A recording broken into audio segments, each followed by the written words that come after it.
Hello, Narnach here. Welcome back to Grim Dawn. We're playing with the Ashes of Malmouth expansion as an Inquisitor. Today we find ourselves in the lovely rotten croplands. We have a couple of goals for this episode. One of them is to defeat the Bug Queen. The other one is to go after the Ethereal Amalgamation. And of course, if you're gonna go here, you might as well just drop a little bit south from the rift to investigate this lovely little place.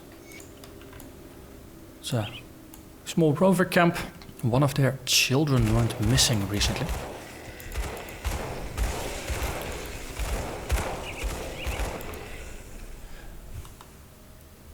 And luckily we know where to find the child. The thing is, there's a little bit of a suspicious thing going on here.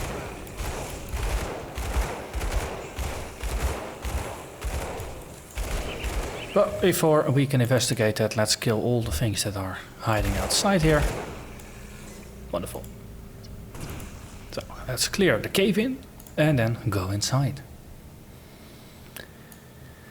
Buried crypt, lovely little place. Hello there, child. What are you doing here? Please help me, I'm so scared. Well, you're all here by yourself. I'm not a little girl, I'm almost this many old. Mama says so. Now, I find it kind of odd that you've survived all by yourself here. And then, no, I'm suspicious right back at me. You know what? Something does seem off. Kid's not crying or anything. Oh no. It's a demon!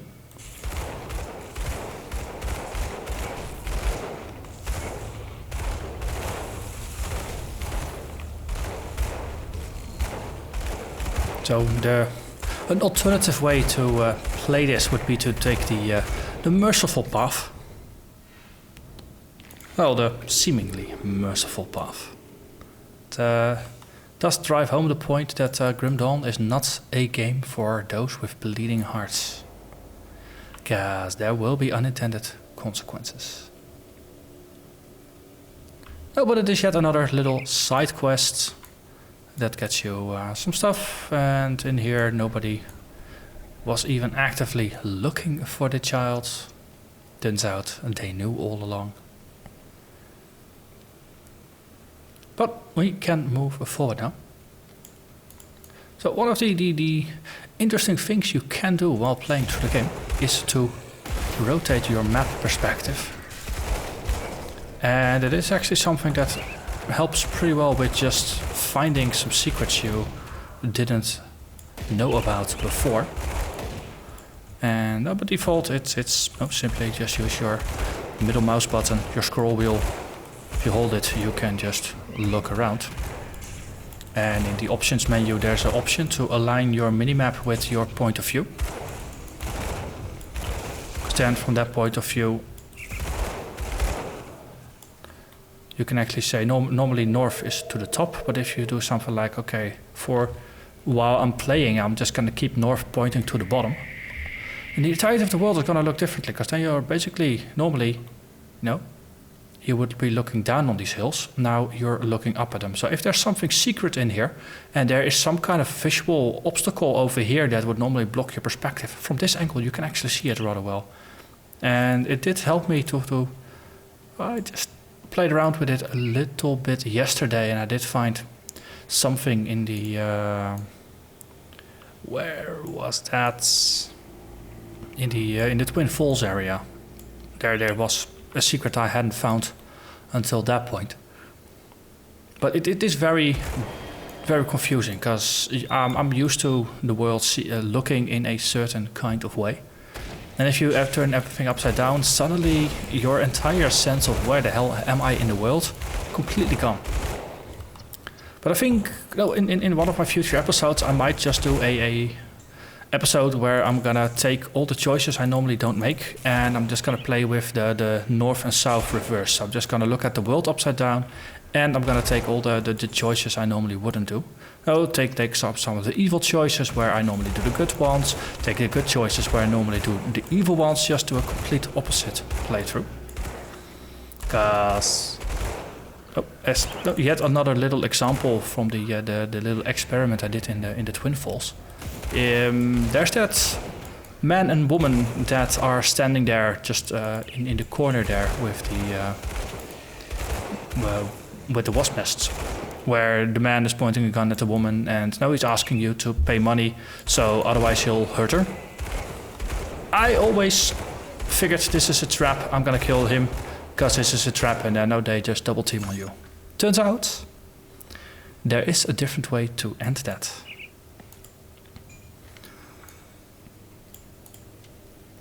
So it's things like that I'm just thinking of. It's probably gonna reveal a lot of interesting things about the game that I didn't know about, and that maybe some of you didn't know about yet either.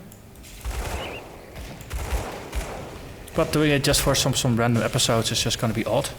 So just having an entire playthrough themed around it seems appropriate.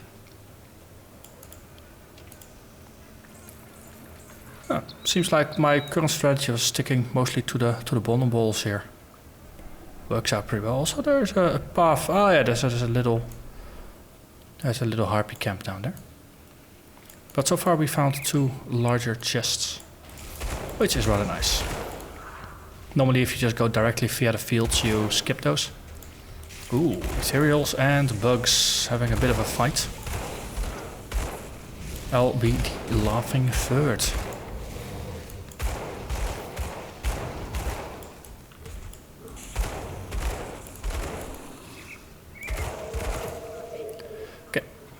So the bug hive is of course the first stop on our journey down here. Question is of course, where is the bug hive hiding today? Since it can effectively spawn anywhere in this general vicinity. And there's a couple of places that historically the hive has spawned more often than other times. But every once in a while you get one of those map layouts where you really do end up clearing everything, because it is in the least likely of places.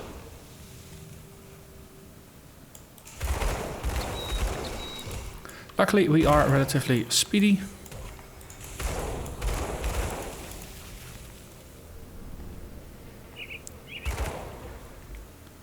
Hello there, bugs.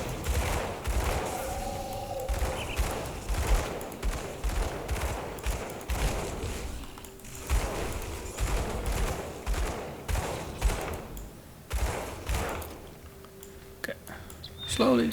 I'm doing slightly better in terms of just moving around rather than standing still, but I do find myself moving a bit. No, that's in regards to last episode where I did die twice.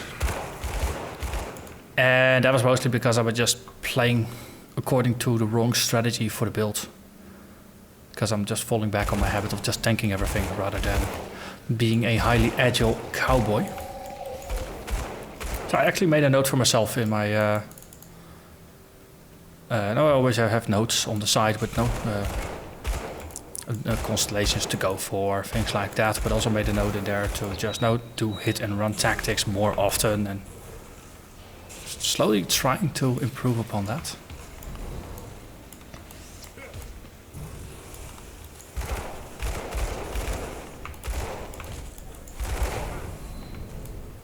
For example here, no, let's not stand still, but just move and shoot.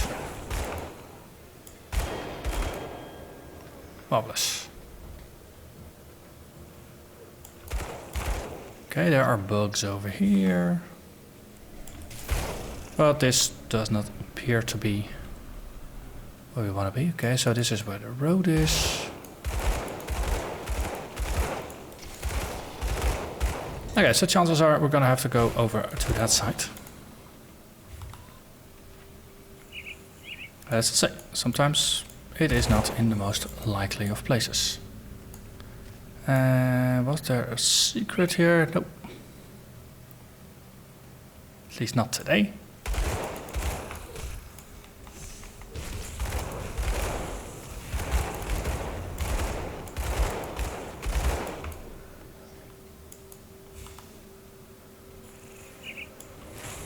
Okay, there's lots of angry bugs, but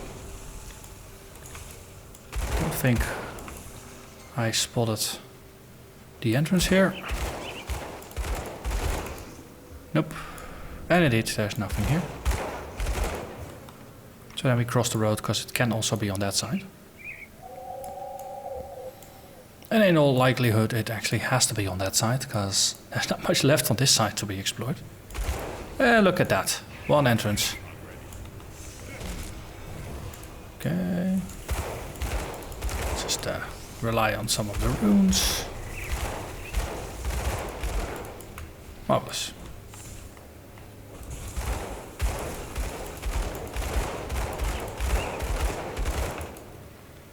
And that was them. Let's enter.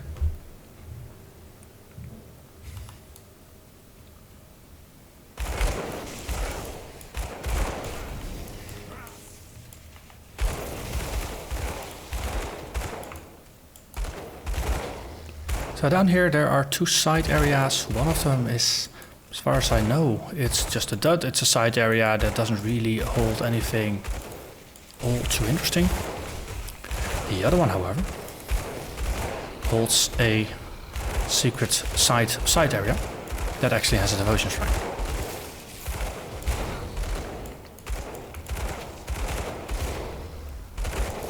So we'll be going for the one that actually has the interesting side area, not for the one that has the non-interesting side area.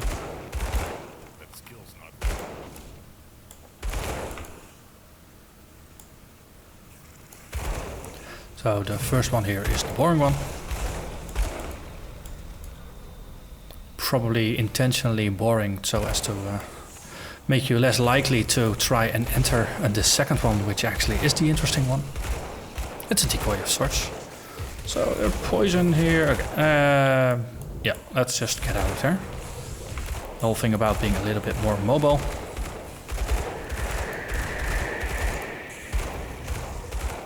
Did find one of the viziers here. That is useful.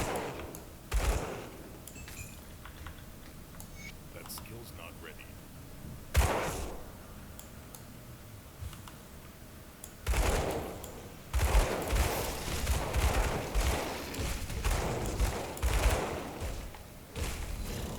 Sound the horn. Yes, please. Sometimes if you are actively shooting and you're also trying to use another skill, then maybe if you don't press the button long enough, then it's just not gonna do anything.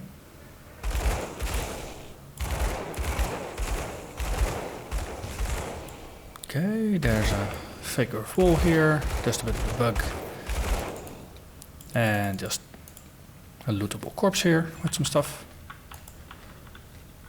And today, for the rest, there's nothing here. But we can go down, looking for more.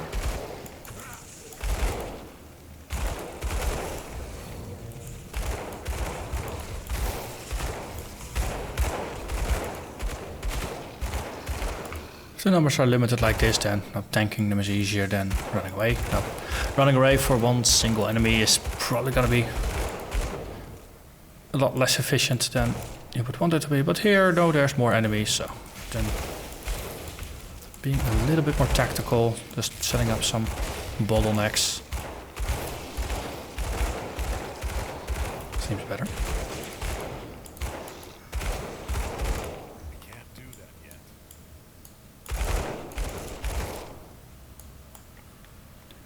Oh, there's a earthen wall in the way. So we need to walk around. You are stuck in an interesting position. Here, let's just throw a mine on you, then you're just gonna explode. Marvelous.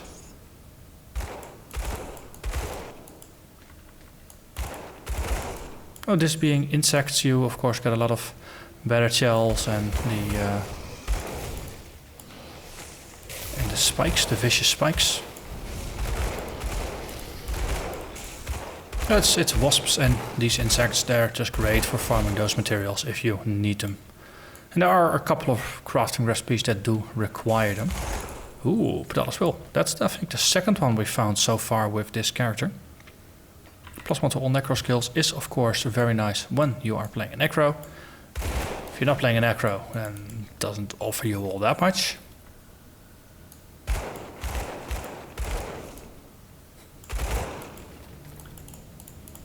Okay, and I think there's nothing left to shoot. And then we found the Den of the Lost.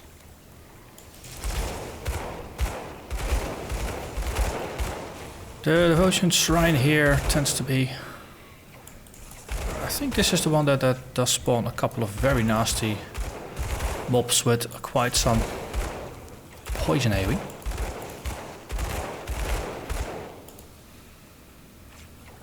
Such as that. So we're just gonna trap that up a wazoo. And that's probably gonna be a good thing for us. Hello there, regular mobs. There's quite some vitality damage. How is our vitality? 50-50.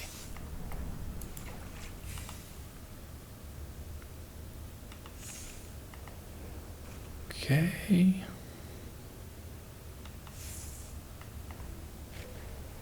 Wonderful.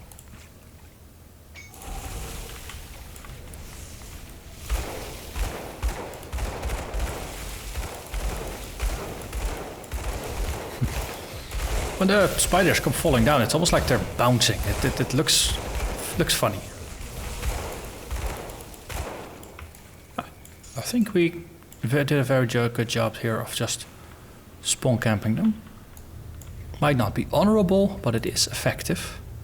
And we got ourselves another devotion point. Last time we grabbed the Giant's Blood. Then we grabbed the bonus to health regen. So let's pick up the percentage. Someone mentioned that having a look at the Viper might be a useful one because of this last ability here. The reduced target elemental resistance when they get hit. We are weapon based, we are elemental damage based. So this seems useful. There's 2 red points that you can get from it and 3 blue ones. Which conveniently are part of the base requirements for the Behemoth. Because the red starter and the blue starter plus the Viper gets you 2 out of the 3 elements you need. And then all you need is just 4 more green points. So now you just grab Scholar's Light. And then you can actually get yourself the Behemoth already. So making a very fast beeline for the Behemoth probably just involves skipping the Vulture and the Tortoise. And then just going for the Viper and for the Candle. And then just picking up the 1 starter node, and then you have yourself a Behemoth. And then afterwards, you can have a look at probably going for the Tortoise, because that Tortoise shell is really good. And maybe just skipping out on the Vulture, because you don't need these points early on. Later on though, I mean, my end goal is to go for Ultos. You do need more red for that, but you could maybe go for Jackal, which gives you the 3 points you need, and then you can refund the red starter. Also, you get 2 red from the Behemoth, I realize. So 2 from this, 1 from the starter, 2 from the Jackal gets you to 6. To 5 out of 6. Well, it might be a way to shortcut some things. I haven't really dived too deeply into it just yet, but figured it would be useful to at least mention it, because it's suggestions like that often end up helping to improve the build. Let's see, Golos is already upon us.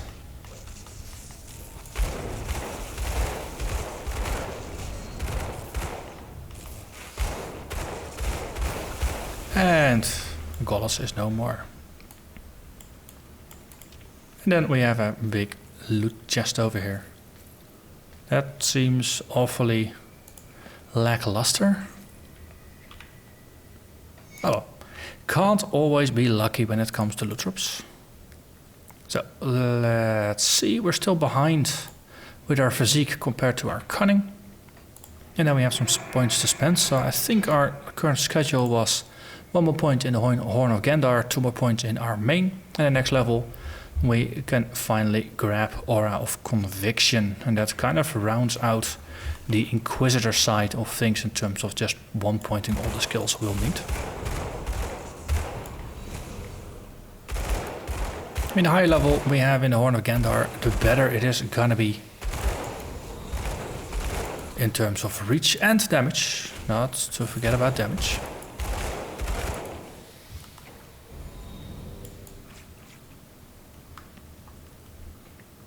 And that concludes the Den of the Lost. So now we need to find the next Vizier.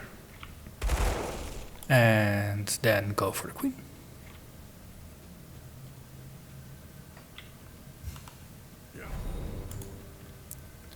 Do I accidentally keep hitting a button since I don't think I'm actually actively casting that horn? Can't do that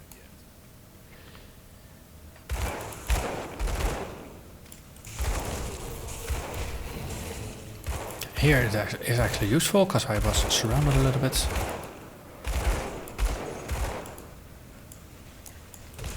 Hello there, big and angry enemies.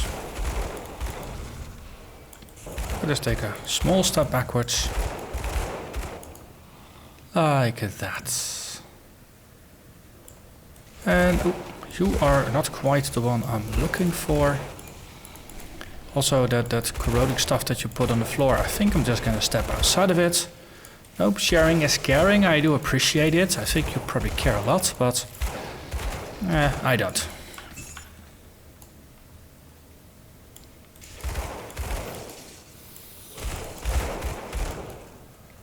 Taking a acid bath, not quite my idea of a relaxing or enjoyable activity. There is the Grand Vizier. By itself forming a bottleneck, which is very nice. Since then all the AoE based things that we have can just proc and kill some of the enemies behind there. Almost without too much effort. And there is the second of the pheromone glands. And ooh, tiny little sneaky bug. Okay, we're getting close to the queen, so I might as well just put up a panic portal. No, just in case. And with the 2 pheromones we gain access to this one.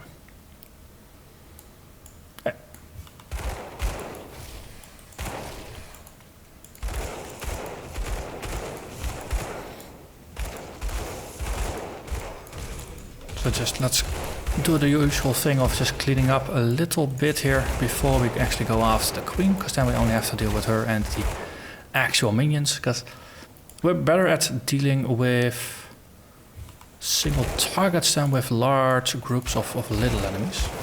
Or, oh, actually large groups of little enemies is not that much of an issue because of the traps for now. It's the larger groups of the medium-sized enemies that actually have quite some health. Those are the more difficult ones to deal with. Especially if they're add-ons for a boss. There's also, it is rewarding to go for these side areas because as you saw, sometimes you do get some of the larger treasure chests.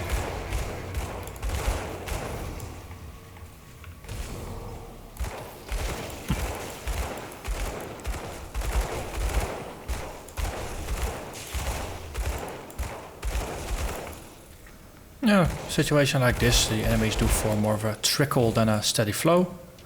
Another ornate strongbox. So in this case, no, it's relatively doable to just take out the enemies one by one. And as always, just ignore the queen. She's stuck there, she can't really do much. That might sound a little mean or cruel, but... Ah! And this is now an exit. That is nice. Similar to Tyrant's Hold, it now actually has an exit area. That is really darn neat. And I think I hit just about all the places where execs were posing as loot.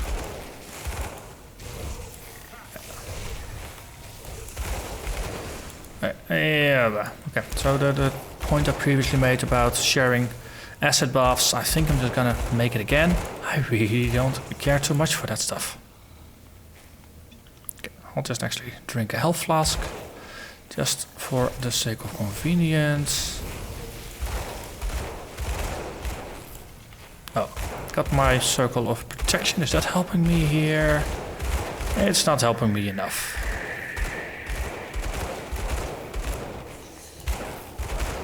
It's nearly there. She stopped shooting bile at us in the next phase, if I'm remembering it correctly, since she's just going to be angry meleeer. So I might as well prepare for that by throwing out a bunch of mines and stuff like that. Hello there. Yeah, like that.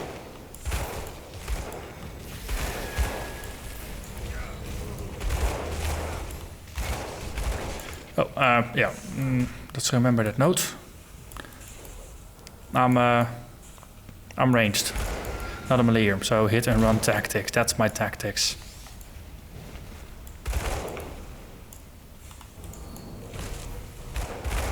You do have to make some sort of stand at some point, otherwise you're just gonna be running around and not really doing too much damage. Oh.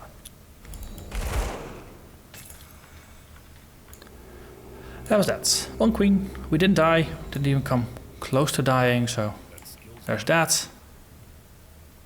And we now can use the newly found exit to try and get out of the place. And this is indeed just next to the actual exit. So going from the hive through to the ethereal amalgamation, it just became more convenient. And oh, there's actually a passage. Marvelous. Okay, let's just put up a portal here, because otherwise we have a panic portal down in the wasp nest, which is not all that useful. Okay, tried just trapping the place where I was waiting. Worked out alright. And now it's just you and me, Mr. Reaper. Or Mrs. Reaper, or Reaper thing. I have no idea. I guess a scarecrow is simply just a thing, whether it is reanimated or not.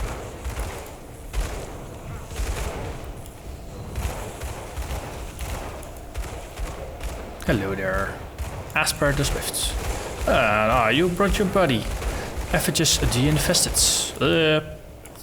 Poison again. Let's not do that. Just came out of a very poisonous area. Didn't like it there.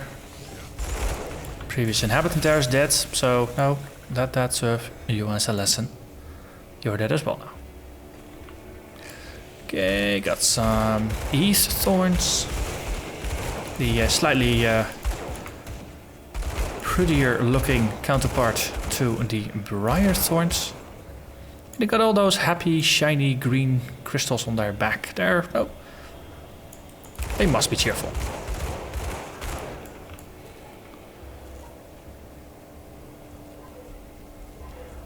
Hello everybody. For some reason I'm very tempted to open up those treasure chests that were in there. They're small and probably not going to contain all that much, but I'm here, monsters are here, loot is here. Seems like a perfect combination. Ooh, and look at that. We actually got a green item. Heavy Axe of Fervor. So, well, not the most useful thing, but it was a green item nonetheless.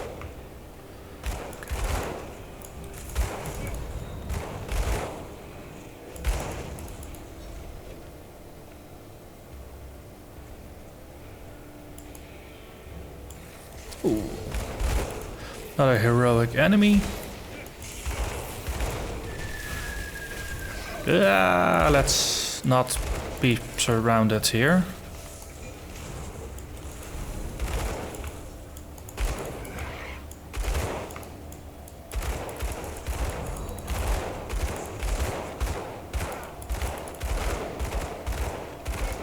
That works pretty well. Especially if you hold shift and you just shoot, you actually have quite some more range than you would normally expect. Also, I have no idea why it keeps attacking, it keeps shouting the horn. But it's not like the the button is stuck exactly.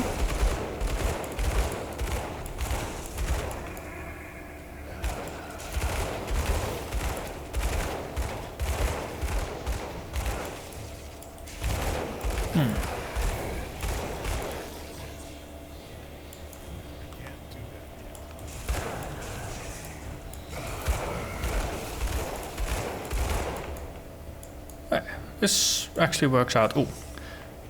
So we have traps. Ooh. The second trap actually opened up the door, and therefore though opening it the moment the traps were triggered. That's a nice 1-2 combo. I appreciate that. Little interactions that you don't really realize might be useful. Shooting it's not all that helpful.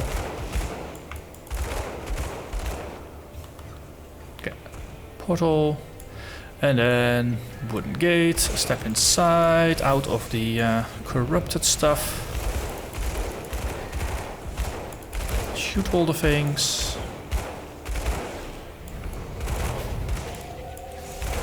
Yeah, the mages here are the true evil. They can dish out quite some damage. Okay. Can we do something with you? Yeah, just shoot you. Marvelous. Hello there, Mr. Beastie. The Amalgamation. Okay, looks like we're standing in just the right spot here. Let me take those words back. It used to be a nice spot, it's no longer.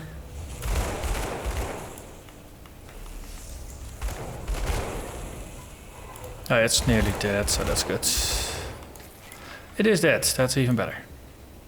And there we have it, 1 Ethereal Amalgamation done for. Of course, don't forget to walk in the side here to pick up all the loot. And to the side there, sometimes you'll find something nice as well. In this case, we were not as lucky. Another corpse over here. Okay, so we can go back to town and have a chat, and I think that is gonna be most of the things.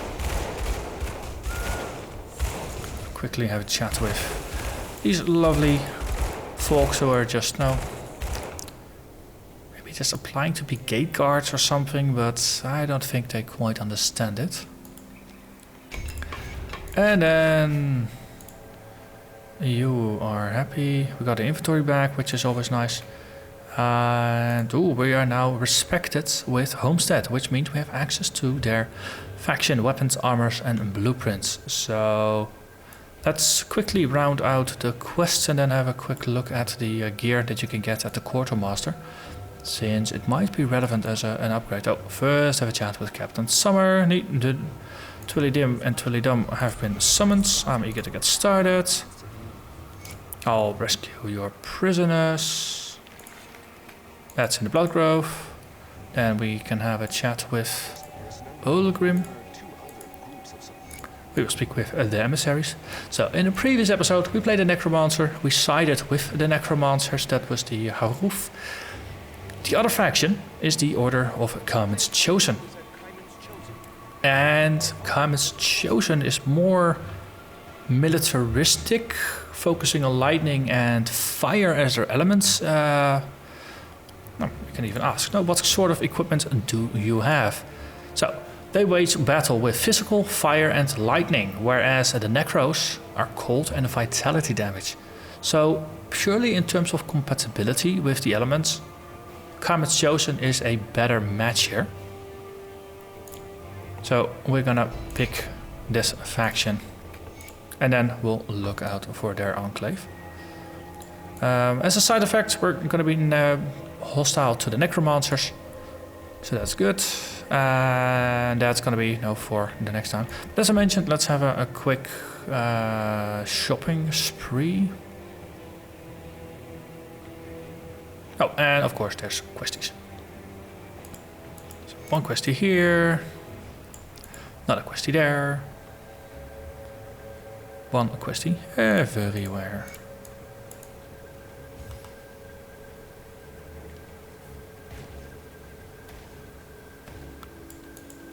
Hey. The second tab for homesteads. Of course, the first time you unlock a faction, just try to make sure to just get all the blueprints. It's usually better if you have more money than if you have less money, but eventually you want to get that sorted. For homesteads, one of the very useful items to have a look out for is the harvest footpads. They are sort of kind of caster boots, so they are lower armor than the harvest greaves, but you get ether, chaos and elemental resistance from them, which is one of the earlier, more reliable ways of actually getting ether and chaos resistance, and in our case we still need more elemental resistance to balance that out, so it seems like a good match. We're gonna lose a little bit of movement speed, 7%, as well as a bit of fire resist, but no, we're 21 overcapped, so effectively our current ones only grant us 3%. We're gonna get 10 elemental resist, so we're still gonna remain maxed. The reduction to the entrapment duration and slow resistance, we're gonna lose those, but ether and chaos damage will become much more important in the content that is to come. So preparing for it by getting ourselves some harvest footpads is a very, very nice thing. Mark of the Traveler is still a very nice component to put in. Now gets us some movement speed, some health regen and some slow resistance. And I don't seem to have any on me, so we'll just have to replace that a little bit later. I'll put it in here as more of a reminder. And in terms of the other items, currently for our helmet, we get a little bit of lightning damage, a little bit of electrocute damage, we get a fair amount of health, a bit of cunning and a bit of pierce resistance. We are maxed out on pierce, 8 overcapped, so we're only gaining 8% pierce resistance from this one as well. The ones offered here are, no, there's two ones. This one is more aligned with acid and poison. The health bonus and the health regen bonuses on the other hand are pretty good.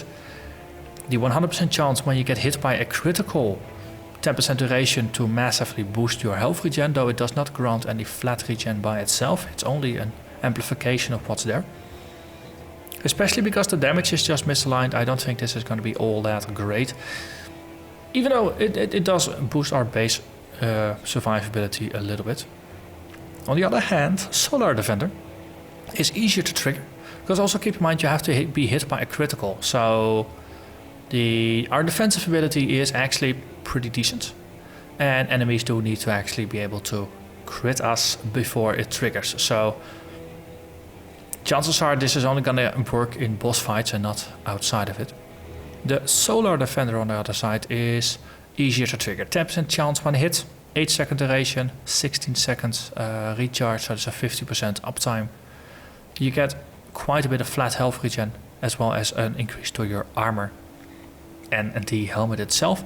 There's no resist on there, but on the other hand, our current one only has 8% pierce as well, so we're not missing all that much. There's no damage bonus on here, but we do gain health, a little less than what we currently have, but in addition to that we gain quite a defensive ability, as well as a percentage bonus to our defensive ability, and a chance to avoid projectiles, and an increase to armor and armor absorption. So there's a lot of nice things in here. So we're just gonna go for that one as well. And of course, we do need to change this pointy looking helmet into a cowboy helmet, because them are the rules. So over here for the armor, you might notice we're now at 76% armor absorption rather than 70%. That is because this is the first thing we actually get that bumps it. And it's not a flat increase, it's now reduces the difference or something along those lines. So the more you get, the more efficient your armor is going to be, effectively speaking. Defensive ability, I don't think it mattered all that much for our defensive ability, to be honest. And that is because of the... Or is that... Oh, we only gained 30 points. Yeah, okay, it's a small difference. It's all the little bits they do eventually add up. They've got a gun, we're using a set of 2 guns, so chances are this is not an upgrade, and indeed it does not look like it's an upgrade. Bonus here is to casting speed, which, well, we're not really a caster, we're more of a melee more of an attacker. And the chance to cast fireball attack is pretty decent, especially once you got 2 guns with it. Then there's a decent amount of fire damage as well as a chance to stun enemies. But for us, I think we're good with the guns we have. So let's have a look at the final item. We have the Harvest Grips. 5% chance of 54% to all damage. So effectively 1 in 20 chance to apply it. So the average effect is going to be 2.5, 2.6% increase to your average damage output. Bit of pierce resist, bit of cunning spirit and offensive ability, so this is going to help you hit and crit. I don't think this is going to be an upgrade. I mean, the ranged expertise, the attack speed, pierce damage, it's all very nice, and the proc is just a little icing on the cake. The other one is more heavier, got health, defensive ability. Shield damage blocked is useless for us because we don't have a shield. And the bonuses to the other things. Armor and pierce resistance we could benefit maybe a little bit, but the retaliation damage, again, we don't really do much with that. So I think in terms of what we get from this faction, this is going to be it. Maybe a quick glance over what we picked up. Let's see, all the item types we don't use, we can just sell it, make it a little easier. Pistol, this is not an upgrade by far. A belt, we're using a set belt. 7% chaos resistance and a bit of offensive ability, everything else is useless. Pants, definitely more armor than what we have. Bit of a bonus to pierce and cold damage, cunning and health. Well, currently we are getting lightning resistance and ether resistance from our pants, as well as a bit of movement speed and physique and spirit. So I don't think this is going to be actually a great upgrade. Flat bonus to attack speed, that's actually rivaling what we currently have. The damage bonuses are misplaced though.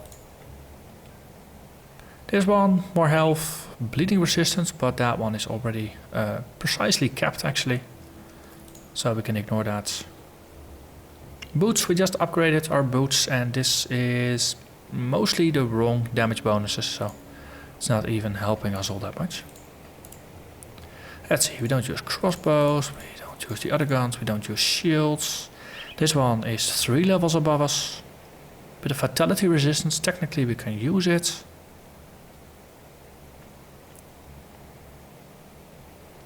But again, maybe not the best of upgrades just yet. Completely misaligned. Now is this one, has some elemental resistance on there. Small damage bonuses, so yeah. If you don't have anything, this is not a bad one, but it's not gonna be an upgrade over what we have. Ooh, body armor. We are pretty low on armor right now because we got a caster one, so if you can upgrade to a heavy armor, that is gonna be very nice to have. Ooh, something with a percentage chance to trigger on attack is pretty nice because our attack speed at 2.09. That's no, the defaults are 2 attacks per second. And it's a decent amount of damage. No, but we're not capped on our current resist yet, so that's gonna be... It's gonna be side grade, not an upgrade. This one has a bunch of stats. Physical damage, I don't think there's much physical damage stats left. Actually, we still have some physical damage. Though, it's... about half our damage is lightning, then the other half is divided between physical, pierce, cold and fire. But bonuses to physique and cunning and defensive ability are not bad to have. And physical resistance, we don't have a lot of that. Which of course is it's kind of the same as armor, but it is a global thing. And currently we don't actually have any of that.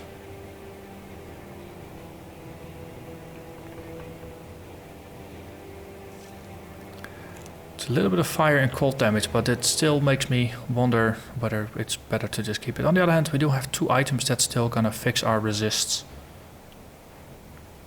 You know what, for the fun of it, let's actually equip the one with the ice spike. Let's keep the other one for maybe a little bit more of a serious defensive angle. And then we'll just have to work on just moving the socketables around. Slip Scale wraps cold damage and frostburn damage. That's actually something that we do deal with some of the traps. But other than that, this is not really all that great for us. Cool. So, no, I'm focusing a little bit on the items. Might as well just round that out with just trying to get our things re-socketed. So, as I said, Mark of the Traveler. It's pretty decent for your health regen and movement speed. Then we have our helmet and body armor. Do I have a spare silk swatch and a runestone? Because we can actually use both of them still. And the answer is no, none here, so we can just craft them. Let's see, yes, silk swatch. Silk swatch, as always, I don't have enough resilient platings, but you can craft those. That's just one of those, and then a silk swatch. Silk swatch is one of my defaults, that's why I'm just going to it without really thinking about the options, because it is just very efficient. Pierce resist and bleeding resist are just very useful to have. Runestone. We need ward stones for that. So 1, 2, 3, because it is a 3-parter. Then runestone, 1, 2, 3. Merge. Then we have ether resistance and elemental resistance, as well as a small bonus to our elemental damage and armor. So, after swapping out some items, our resists in the top line are at least above 50%. That is something early on just want to see. If you have your resist above 50, that's good enough. Then you just want to focus on getting the bottom line also slightly increased as well. 80% here is marvelous. 50 and then 30 and 20. It needs some work, but we still have time for that. The blood growth.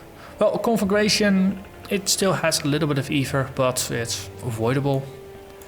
Then after that, blood growth, bleeding, vitality, maybe a bit of chaos, a bit of fire. That's mostly what we're gonna face. And that kind of continues. And in my mind, it's not until 4th Icon, the fight with Lucius, is where you really want to have your ether resistance sorted out. Until then, you can get by if you're just a little cautious. But with that, let's review. So we cleared everything on the left side of town. So for next episode, I'm going to start with the conflagration, and then after that hit Sorrow's Bastion, get acquainted with our new buddies of Carmen's Chosen, and after that it is time for the blood growth. So with that, I'm going to thank you very much for watching, and I hope to see you again next time. Bye bye.